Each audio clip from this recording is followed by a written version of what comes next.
Hello everyone. Today we will present our senior project, benchmarking of ADNI dataset with Erkin and Furkan. The Alzheimer's disease neuroimaging initiative is a large multi-center study that aims to improve the early diagnosis and treatment of Alzheimer's disease. The ADNI dataset consists of a collection of imaging and clinical data from individuals with AD, mild cognitive impairment, and cognitive normal.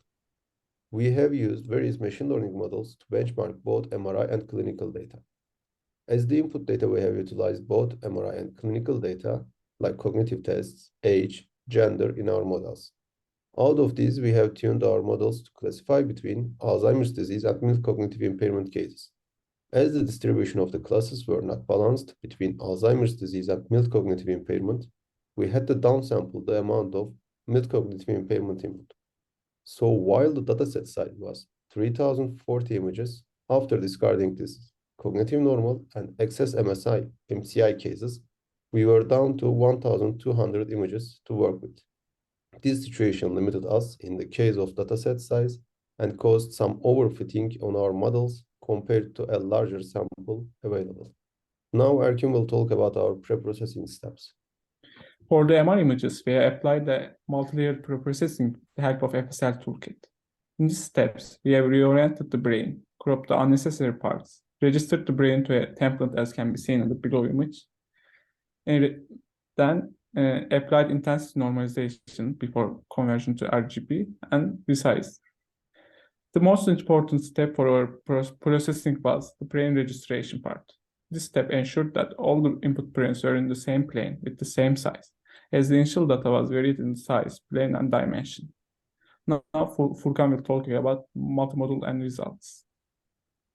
Okay, for multimodal learning, we developed 5 different multimodals, which consist of the models that we created last semester. There are different types of multimodal learning, and we have used 3 of them. First one is late fusion. In this type, separate models for MRI image and text data are trained and concatenated before the last fully connected layer.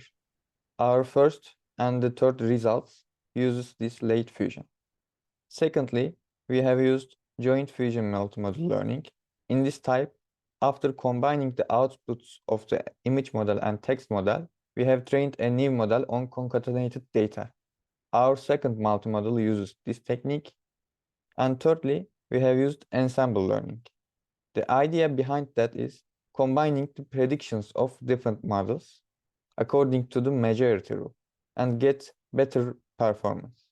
Our fourth and fifth model, as you can see in the result table, uses this technique. When we looked at the results, we can clearly see that the ensemble learning gives the best results. This is the end of our presentation. Thank you for listening.